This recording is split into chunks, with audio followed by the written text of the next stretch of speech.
Well, hi everybody. This wasn't planned. I'm staying in Maida Vale, Kilburn. I decided to get off a little early, have a little detour. Abbey Road Studio is behind me, made famous by the Beatles, and sure enough, there's that zebra crossing, made famous by the album of the same name. But I'm not dwelling here. But thought you might want to see it. Here we go. I'll show you some graffiti though.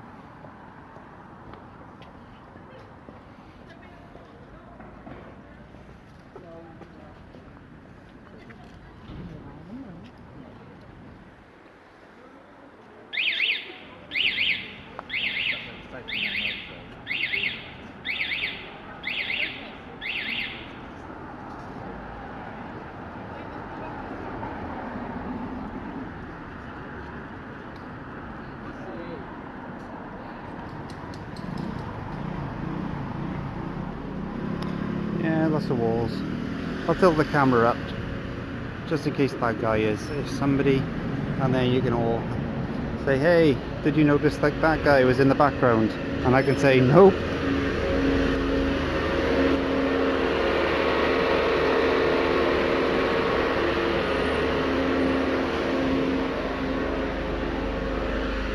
Yeah, so that was unexpected. Wasn't planning on seeing that tonight. It's quite nice. Look at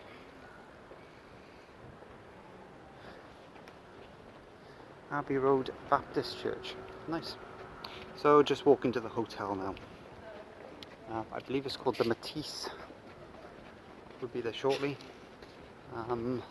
But yeah, walking through Maida Vale. It is nice. It is nice. You can tell it's nice because people don't want to buy curtains and they want you to look into their rooms and see the splendour on display. I'll wait for the reveal, and there it is. That's the hotel, the Maitrise. Just to give you an idea of where we are, we've got an Anytime Fitness, lots and lots of food options. There's a Starbucks just behind me, as well as a Tesco Extra, and some shopping and some pubs up there. I can see a Primark, so fun.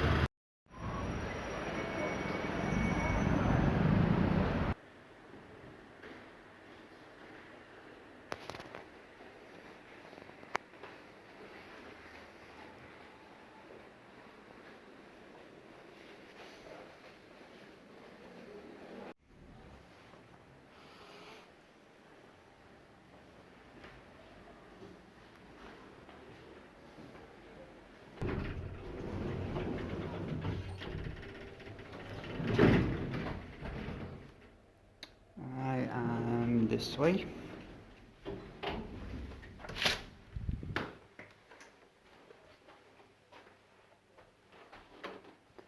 Three oh three. Oh,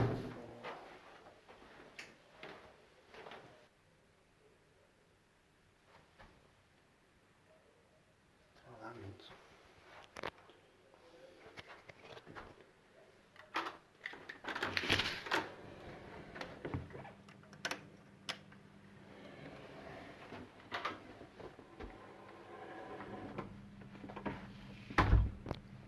Well, that's a pretty good first impression. Although it's a bit dim.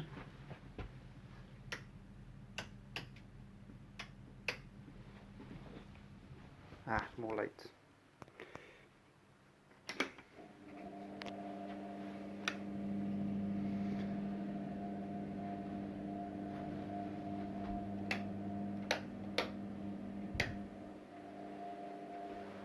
Where's that light? Okay, let's have a look. So here's the bed. Let's actually switch some. Oh, I've done the opposite. Switch some lights on. That's the bed. That's a nice bed. Big old bed. Nice spread. Nice big old mirror. Hi. So from the bed, we have a chair, a fancy chair, a little bit of desk space, a little monitor, an alarm clock possibly. Sure enough, kettle, cups, milk, yes, biscuits, brilliant. And some good old Twinings tea. English breakfast, which is probably the best one. What's this one? Ooh, chamomile infusion. I don't like it, but I appreciate it being there. What's the coffee? Tiny little monitor. What's in the drawers? A drying hairdryer. Anything else? Oh, denied. Denied.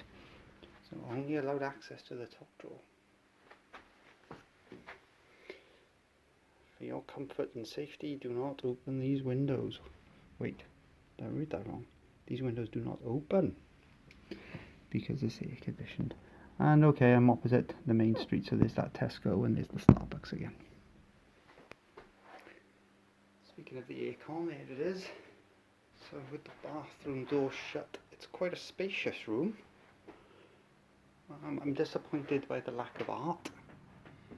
And there's a lot of shadows going on because I don't know how to put that light on. So I think the bulb's gone. But that's okay. So we have a cupboard. Oh, and a fancy little light. So safe. Place to store your bags. And what is that? That's like a luggage suitcase thing. I don't know.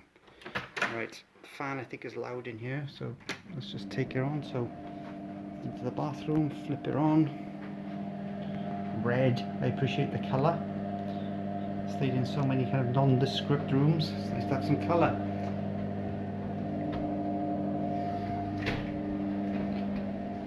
Yeah, that looks okay. I love these shower heads, so that's good. What have we got here? Cole and Lewis, orange wood, and neroli. Sounds exotic. Nice clean sink.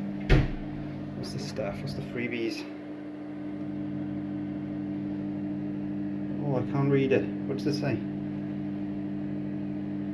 Element. Oh, wait. Yes. Oh, let me make it filmy. Element. Look at that. Went to film school. Can you tell? Nice. And a lovely bar of soap. And yep, toilet's clean. Nothing to report in here. There's a little bit of dirt, stroke damp up there. That might be mould, I'm not sure. But nowhere near as bad as last time. Okay, this isn't so bad. This is actually pretty good. Like the curtains, there's a bit of design that's gone into this room. You know, you've got the wood pattern there. Obviously the headboards. It smells okay in here too. It smells fresh and clean. But let's try out the bed, right? Bed's comfy. Bed's very comfy. One pillow, I can tell, is plumper than the other, but combined, we have some good pillows. So I am confident.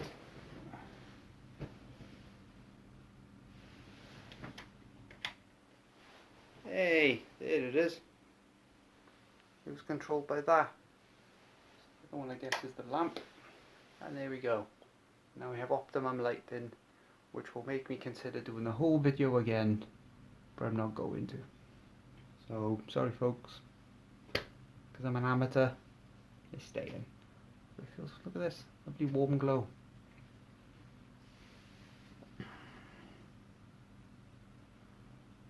Ooh, there's a big old switch over on the wall, but let's press it.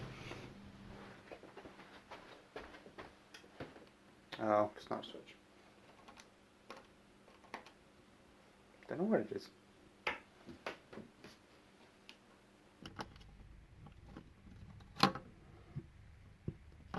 for a phone line. It's got a phone line. Oh yeah, and the last thing. And what is this? What is that? Is that like, oh wait, I see.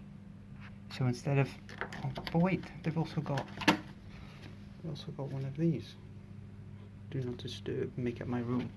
I thought that's what these were. I don't know if you can make it out because of the glow.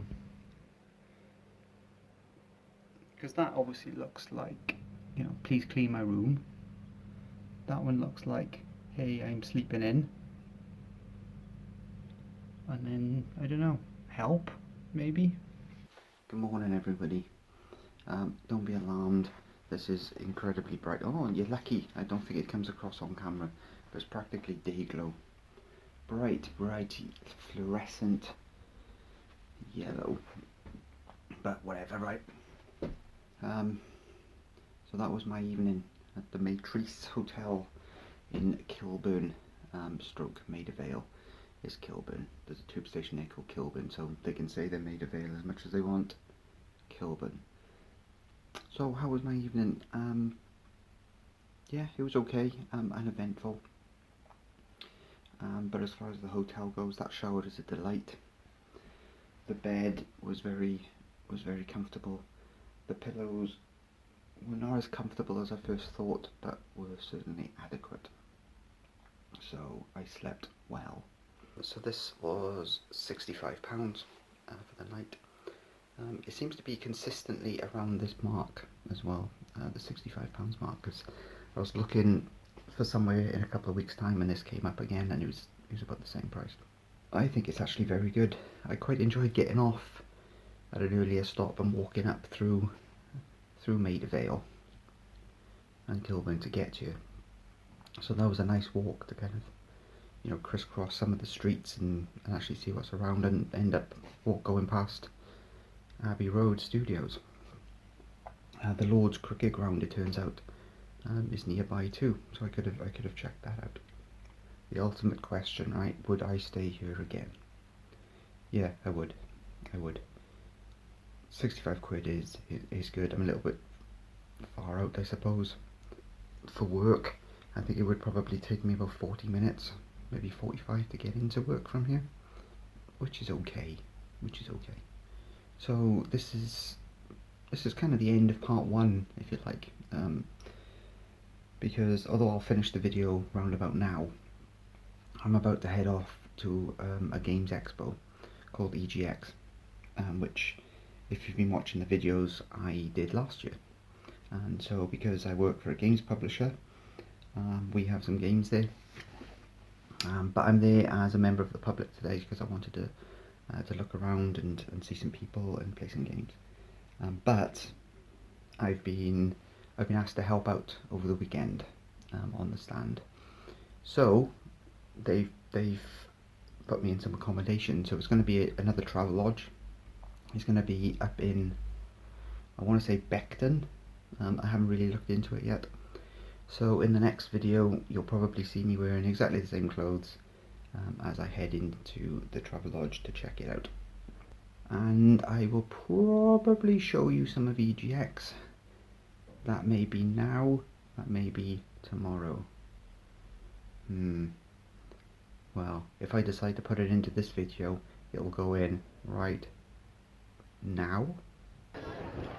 The London XL Arena, EGX 2022. Also featuring a Jurassic World exhibition, which I'm really quite curious about. Wish I could pop in, could be fun. Let's go in, we'll check some things out, give you a little tour, see how busy it is. Yeah, let's do it.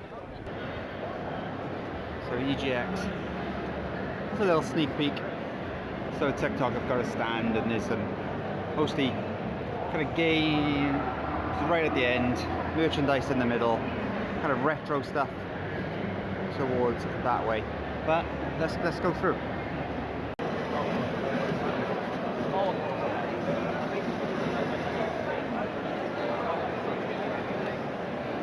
Seems to be a lot of VR here this year. Let's make it a comeback. So this is the res zone where lots of indie games live.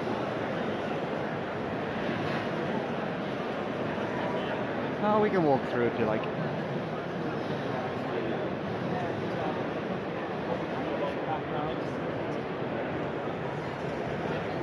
It's like Freedom Games have a lot of games.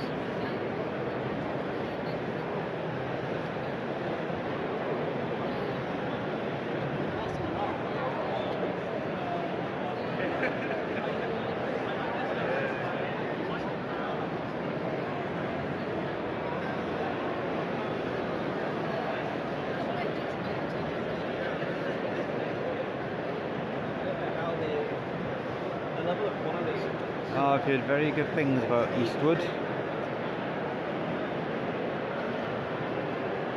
Oh, that's quite nice. Tiny bookshop. Hamster playground, we can all get behind that. Oh, this is interesting. This is the Games Talent Wales bit. So hopefully that means there's a bit more money going into the country.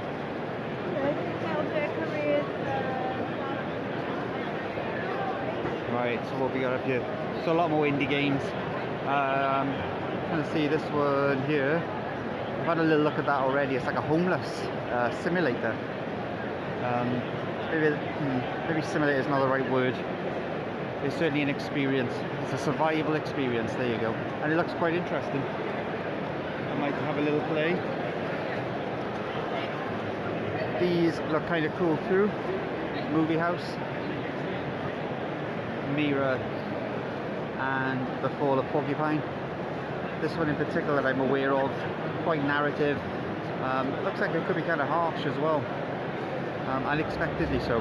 Oh, that computer is doing things. Somebody is accessing it remotely. Spooky. This section here is education and jobs and recruitment and things like that. So up in the far corner, the guys who made Disco Elysium. You've got, hey pal, you have universities such as Abertay and who else is up there? Wrexham, I think it's at the back. My old stomping ground, the NFTS Games course. Worth checking out always.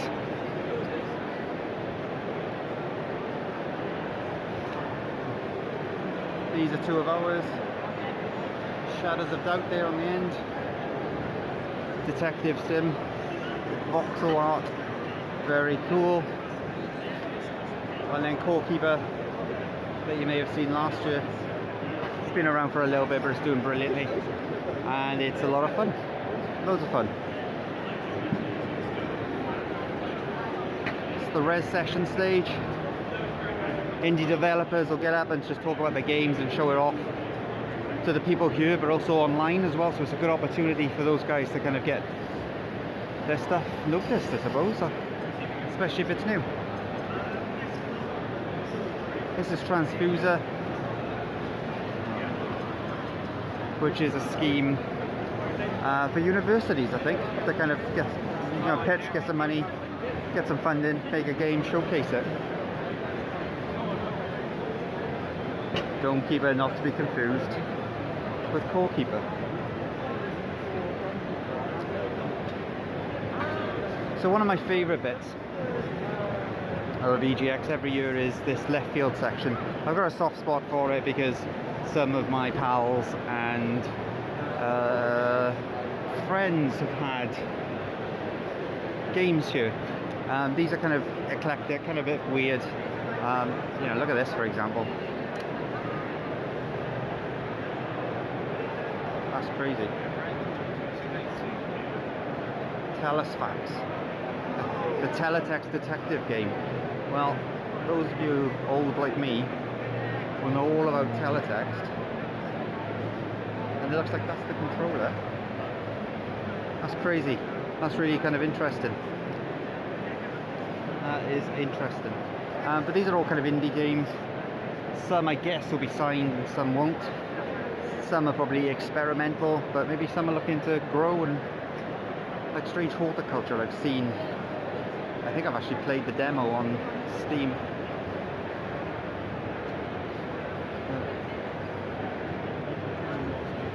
lakeside. Looks pretty.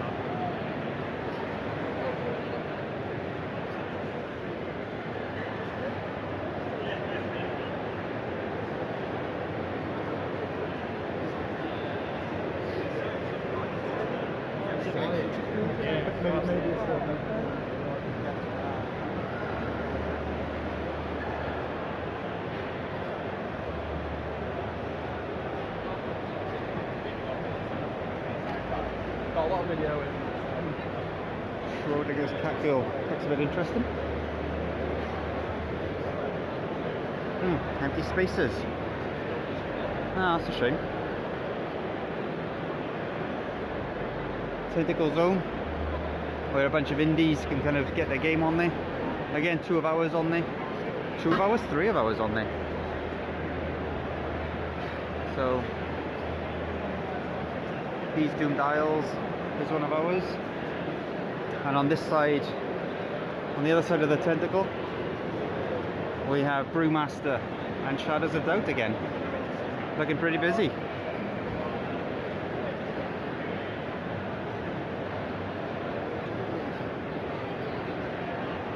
Oh, Disco Elysium are doing so well.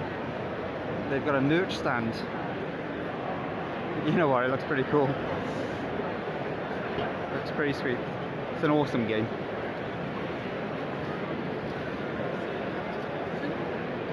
Okay, so from here, that's pretty much all the indie games. So they get a bit bigger from here. So we've got Sonic Frontiers there. We'll walk past. I'm not sure how much of this lives on the internet. I'm not sure. Oh, hang on. Excuse me.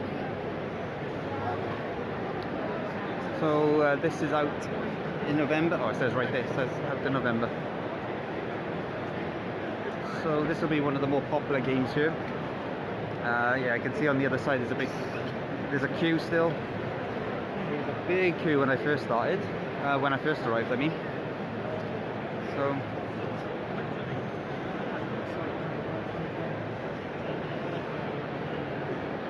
Looks okay. I haven't bought or played a Sonic game for a long time, so I'll be interested if it captures my attention. Right, so these are getting a little bit bigger now in budget and in scope, I suppose. Splatoon 3, so this is going to be the Nintendo section, I suppose. Here, House Flipper is doing well. Sim games always do well, and that's the queue to play it. Oops. You can always count on there being free energy drinks at these kind of events. I don't think I have ever had an energy drink, and I don't plan to start.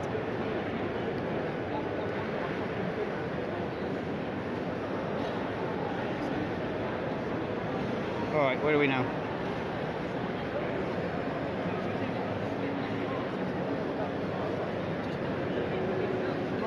So, Planet of Lana has 8 screens, so they're obviously expecting big things from them. So these are Thunderful, who are a good publisher actually. They put out a lot of good games. So I would imagine on the other side, yeah, we've got a lot more.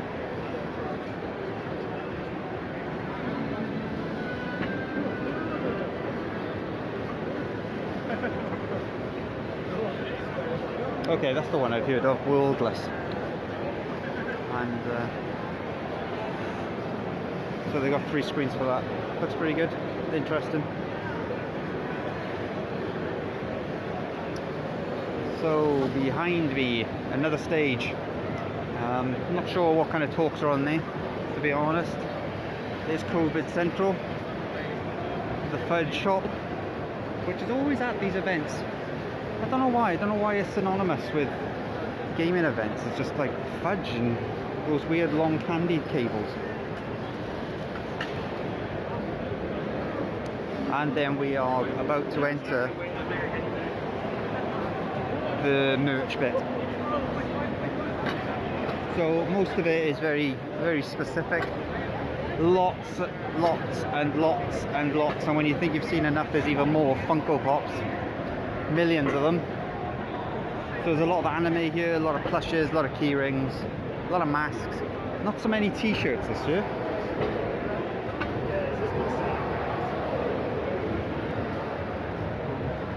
Lots of little artwork and posters, always skins for your Xbox controllers, etc.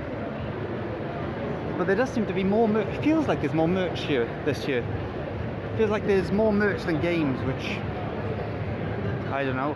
I'm not a fan of, to be honest. Give me all the games, you know.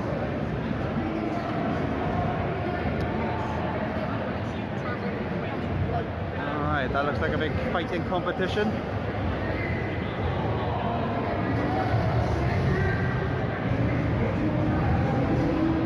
So we're still kind of in the merch area. Board games done that way. And here we go into the retro bit. So a bunch of arcade games. I can see Return of the Jedi. I can see Golden Axe. Lots and lots. Oh, Golden Axe has crashed.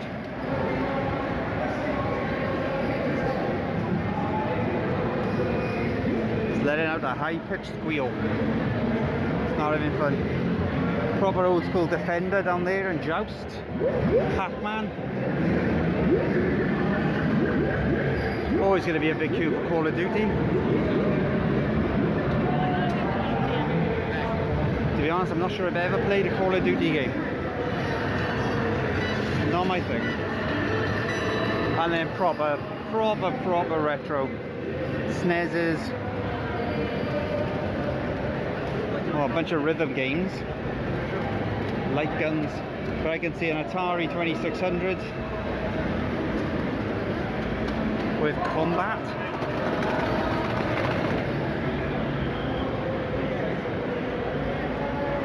Amstrads.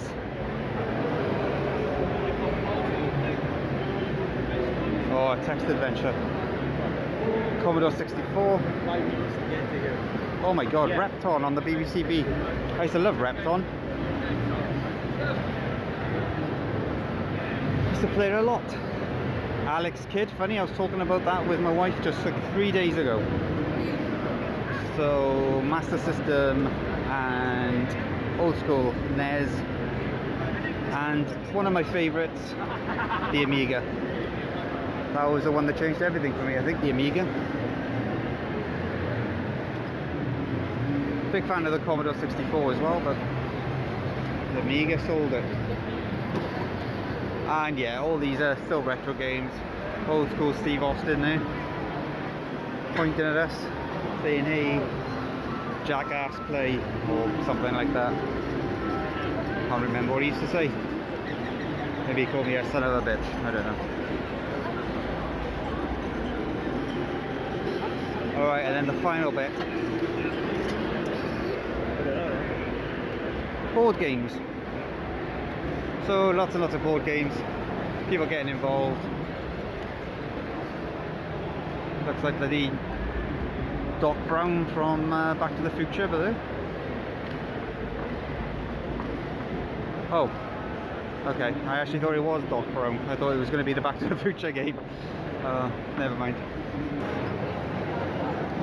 Well, you got People to Kill, but you got to check out of the Travelodge at 10. So that is EGX 2022. A little bit like last year. It feels quieter.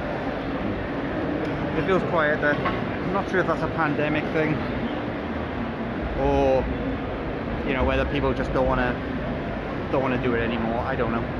It is a big venue. It is a different venue to the one that it was traditionally always held at.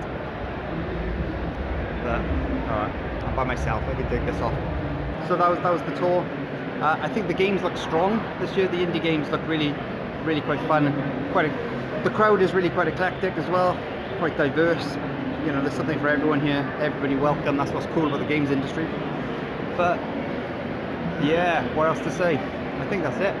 So I will just close this up right next to a shutter. Maybe I'll turn it around so you can at least see the venue.